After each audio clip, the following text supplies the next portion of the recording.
మన తండ్రి కుమార పరిశుద్ధాత్మ దేవునికి వందనాలు స్తోత్రాలు చెల్లించుకుంటూ ఈవేళ ఒక విశేషమైన ప్రవక్తను గురించి మనం ధ్యానించబోతున్నాము. ఆ ప్రవక్త ఎవరంటే యెషయా గ్రంథము 6వ అధ్యాయము 1 నుండి 9 వచనాల వరకు చూద్దాం. రాజైన ఉజ్జియా మృతి నొందిన సంవత్సరమున అత్యున్నతమైన సింహాసనం నందు ప్రభువు ఆసీనుడై ఉండగా నేను చూచితిని. ఆయన చొక్కాయి అంచులు దేవాలయమును నిండుకొనెను. ఆయనకు పైగా శరాపులు నిలిచియుండిరి. ఒక్కొక్కరికి 6 రెక్కలుండెను. ప్రతివాడు 2 రెక్కలతో తన ముఖమును, 2తో తన కాళ్లను కప్పుకొనుచు 2తో ఎగురుచుండెను. వారు సైన్యములకు అధిపతియగు యెహోవా పరిశుద్ధుడు పరిశుద్ధుడు పరిశుద్ధుడు, సర్వలోకము ఆయన మహిమతో నిండి ఉన్నది అని గొప్ప స్వరముతో గాన ప్రతిగానములు చేయుచుండిరి. వారి కంఠస్వరము వలన గడప గుమ్మముల పునాదులు కదలుచు మందిరము ధూపము చేత నిండగా, నేను అపవిత్రమైన పెదవులు గలవాడను, అపవిత్రమైన పెదవులు గల జనుల మధ్యను నివసించువాడను. నేను నశించి తిని రాజును సైన్యములకు అధిపతియగు యెహోవాను నేను కన్నులారా చూచితిని అనుకుంటుని. అప్పుడు ఆ శరాపులలో ఒకడు తాను బలిపీఠం మీద నుండి కారుతో తీసిన నిప్పును చేత పట్టుకొని నా యొద్దకు ఎగిరి వచ్చి నా నోటికి దాన్ని తగిలించి, ఇది నీ పెదవులకు తగిలెను కనుక నీ పాపమునకు ప్రాయశ్చిత్తమయ్యను, నీ దోషము తొలగిపోయెను అనెను. అప్పుడు నేను ఎవరిని పంపెదను, నా నిమిత్తము ఎవడు పోవునని ప్రభు సెలవీయగా వింటిని. అంతటా నేను చిత్తము, నేనున్నాను, నన్ను పంపుము అనగా దేవుడి వాక్యం ద్వారా మనల్ని దీవించునుగాక.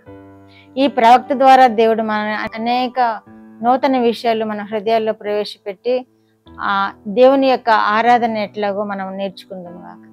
యెషయా ప్రవక్త బోధించిన అంశాలను మనం చూస్తున్నాము. యెషయా గ్రంథం ద్వారా మనం అనేక విషయాలు చూస్తున్నాము. ఈయన దేవుని దర్శనం పొందుకున్నాడు. ఈ 6వ అధ్యాయము 1 నుండి 9 వచనాల్లో దేవుని దర్శనం పొందుకుని ఆ దేవాలయపు అంచులు వరకు ఆయన చొక్కా అంగి దిగి ఉండడం చూస్తున్నాడు.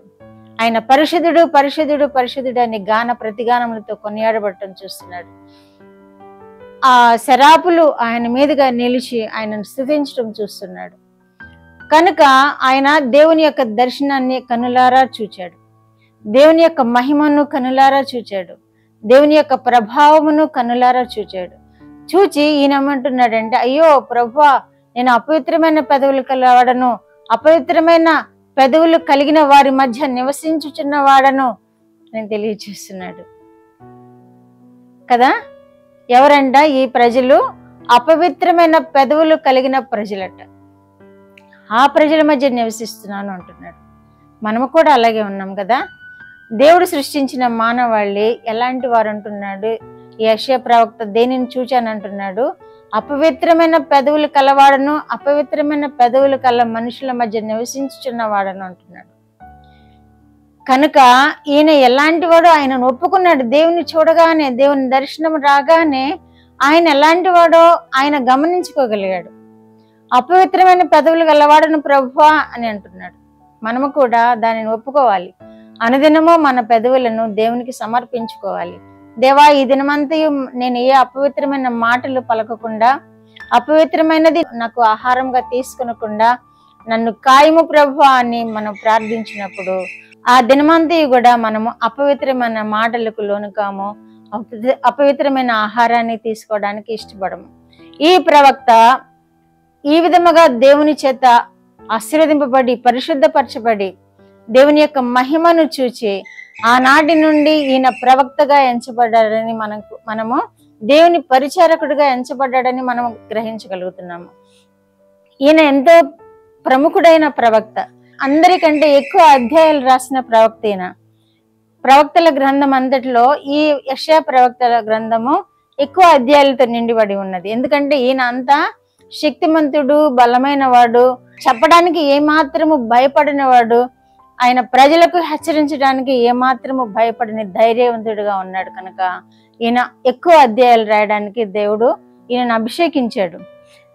ఈ యెషయా అనే పేరుకు దేవుని రక్షణ అని అర్థం ఇస్తుంది. అదే హీబ్రూ భాషలో కూడా యెషయాహు అనే మాట పలకబడుతుంది. యెషయా అనే మాటకు తండ్రి ఆమోజు రాజైన ఉజ్జియా యోధాను పాలించిన కాలము క్రీస్తుపూర్వము 770 కాలంలో జన్మించాడు ఈయన. ఈ యెషయా ప్రవక్త 770 కాలంలో జన్మించాడని మనము అధ్యయనాల్లో తెలుసుకుంటున్నాము. ఈయన ఉజ్జియా చనిపోయినప్పుడు ఇతను వయసు 30 సంవత్సరాలు. ఈ ఉజ్జియా కాలంలో ఈయన జీవించిన విధానాన్ని మనం చూస్తున్నాము. ఉజ్జియా, యోతాము, అహాజు, హిజ్కియా అను రాజుల కాలంలో కూడా ఈయన దేవుని ప్రవక్తగా ఉన్నట్లుగా మనము వాక్యాల్లో చూస్తున్నాము. ప్రవక్త అనగా దేవుని చేత పంపబడిన వాడు, దేవుని సందేశము ప్రజలకు అందించేవాడు అని కూడా మనం గ్రహించగలుగుతున్నాం. ఎందుకంటే వారితో దేవుడు ముఖాముఖిగా మాట్లాడిన అంశాలను మనం వాక్యాల్లో చూస్తున్నాం. నువ్వు వెళ్ళు, నువ్వు చెప్పు అని చెప్పిన అంశాలను కూడా ప్రవక్తల గ్రంథాల్లో మనం చదువుతున్నాం. కాబట్టి వీరు దేవునికి ప్రజలకు మధ్యవర్తులుగా ఉన్నారు, ఈ ప్రవక్తలు అనేవాళ్ళు.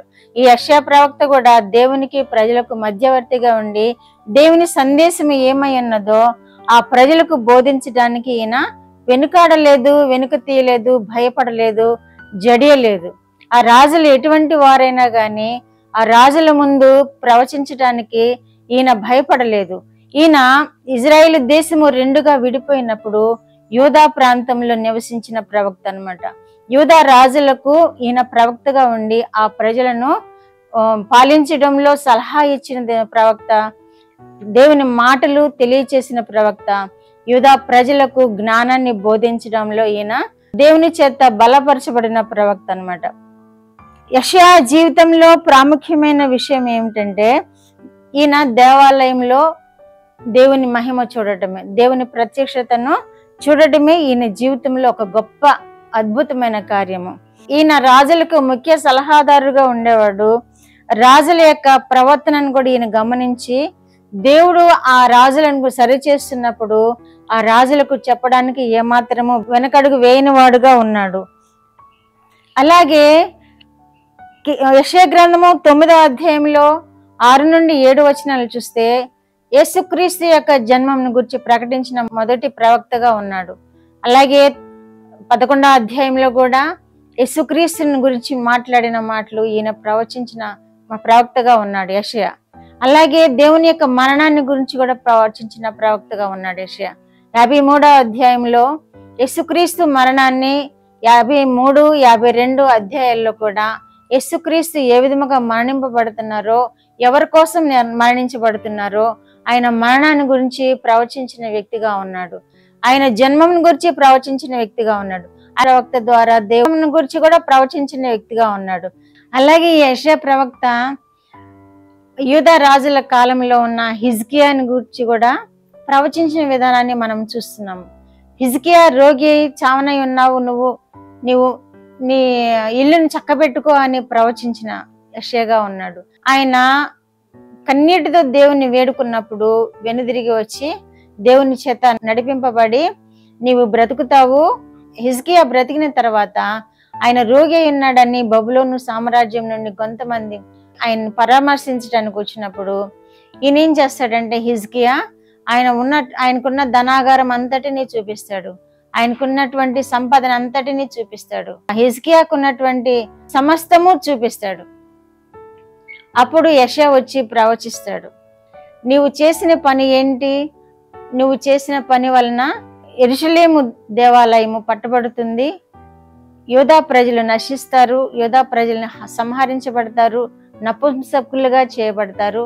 ఈ బబులోను సామ్రాజ్యము, బబులోను రాజైన నెబుకద్నెజరు ఈ యెరూషలేం దేవాలయాన్ని కొల్లగొట్టడం, ఆ ప్రజలను హింసించడం, ఆ ప్రజలను తీసుకుని వెళ్ళి నపుంసకులుగా చేయడం, ఇది అంతయు ఈ హిజ్కియా కాలంలోనే ప్రవచింప చేస్తాడు దేవుడు.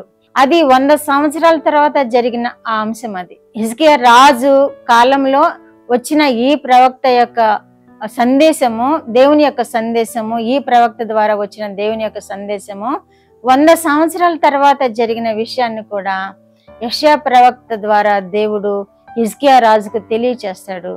ఆ విధముగానే నెరవేరబడుతుంది. మనం చూచాము, యెరూషలేం దేవాలయం పట్టుబడటం, యెరూషలేం దేవాలయంలో ఉన్న విలువైన వస్తువులన్నీ నెబుకద్నెజరు రాజు దోచుకోవడం, యవనస్తులను తీసుకెళ్ళడం, మిగిలిన వారిని సంహరించడం, చాలా భయంకరమైన నాశనం చేయడం మన వాక్యాల్లో చూస్తున్నాం.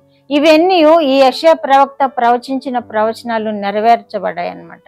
అంతటి గొప్ప ప్రవక్త కనుక ఈ గ్రంథాన్ని మనం తరచు చదువుకుందాము. ఏ విధంగా మనుషుల యొక్క పాపమును ఖండించాడో, ఏ విధముగా మనుషుల యొక్క స్థితిని బయలుపరిచాడో, యేసుక్రీస్తు యొక్క జన్మమును, మరణమును, జీవితమును ఏ విధముగా బయలుపరిచారో మనం చదువుకున్నాము, అర్థమవుతుంది.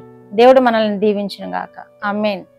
మా దేవ, మా ప్రియ పరలోక ప్రభువా, మీ పరిశుద్ధ పాదములకు వందనాలు, స్తోత్రాలు. మా రక్షకుడైన యేసయ్య, పరిశుద్ధాత్మ దేవ, స్తోత్రాలు. ఇచ్చిన మాటల కొరకు స్తోత్రములు. యెషయా ప్రవక్తను గురించి మాకు నేర్పించిన దేవా, యెషయా గ్రంథమును చదువుకుంటూ నైనా మేము బలపరచబడి, స్థిరపరచబడి, యెషయా వల్లే నైనా పరిశుద్ధపరచబడి మీ నామ మహిమార్థమై జీవించే కృప మాకు కూడా దయచేయమని, వింటున్న బిడ్డలందరూ కూడా కృప దయచేయమని యేసు నామమున వేడుకుంటున్నాను పరమ తండ్రి. ఆమేన్.